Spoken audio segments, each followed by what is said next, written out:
Meditation शुरू कर रहे थे तो हमने बताया था कि शारीरिक पुष्टि जो है शरीर को स्वस्थ रखना है प्रकार से, ठीक है। हमारे मन में बिना किसी डर के शरीर को स्वस्थ रखना, ये नहीं है कि हम स्वस्थ हो लेकिन ये डर रहे कि हम कहीं बुखार हो जाएगी, कहीं कुछ और हो जाएगा, तो ये डर हमारे मन में नहीं होना चाहिए।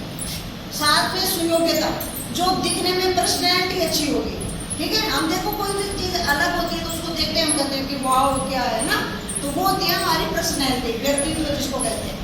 तो सुयोग्यता, इन दोनों को हमने पढ़ने के बाद में पता चला कि इनके महत्व क्या क्या है।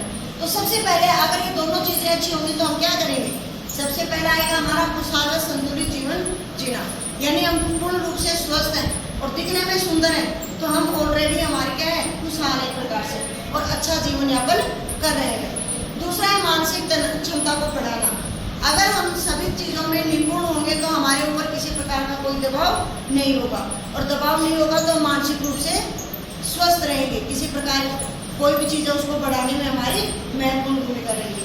तीसरा है शारीरिक स्वास्थ्य, यानी अगर हम शारीरिक रूप से स्वस्थ हैं तो सीधी सी बात है हमारा स्वास्थ्य जो वो अच्छा रहेगा। फिर है कार्यशीलता, कोई भी काम करेंगे उसमें हमारा मन लगेगा, और जब जहाँ कोई मन लग जाता है उस काम को करने में अच्छी चीज़ें हमारे सामने आती है, यानी हमारी जो कार्य कुशलता है वो भी अच्छी हो जाती है। व्यक्तित्व का निखार मैंने बोल दिया था, जो सुयोग्य होगा उसके व्यक्तित्व में निखार आएगा।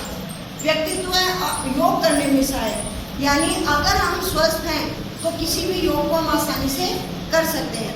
अगर किसी प्रकार का कोई विकार हमारे शरीर में हुआ या कोई विकृति हुई तो हम योग को नहीं कर पाएंगे। फिर है मांसपेशीय शक्ति। अब जब चीज़ें सही चल रही हैं, हम योग कर रहे हैं, हमारा शरीर स्वस्थ है, तो जो मांसपेशियों की कार्यशीलता है वो क्या हो जाती है, बढ़ जाती है।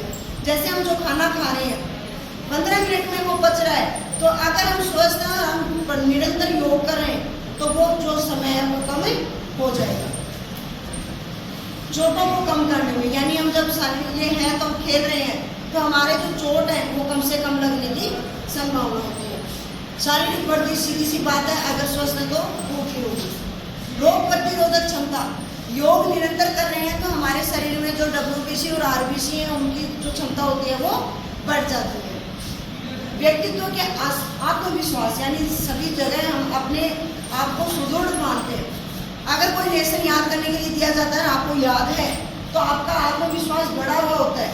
और वहीं अगर वो याद नहीं होगा तो आप क्या करोगे, थोड़े डरते रहोगे कि कहीं मेरा नंबर ना आ जाए, तो वो होता है अपना आत्मविश्वास, सेल्फ कॉन्फिडेंस।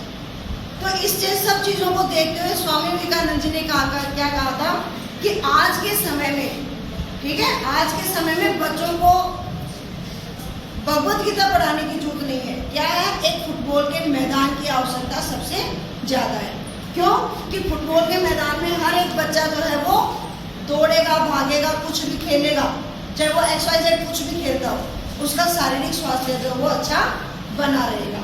नहीं तो क्या होगा, अगर वो बैठे बैठे भगवत गीता ये पढ़ता रहेगा तो शरीर में ऑलरेडी उनकी विकृतियाँ आएंगी, मोटापा भी बढ़ेगा, जो उसकी क्रिया विधि है वो भी कम हो जाएगी, उसके शारीरिक तनाव है वो भी बढ़ जाएगा, मानसिक रूप से सोचने की क्षमता, ये सारी जितने भी ये पॉइंट थे ये सारे क्या हो जाएंगे, विपरीत हो जाएंगे।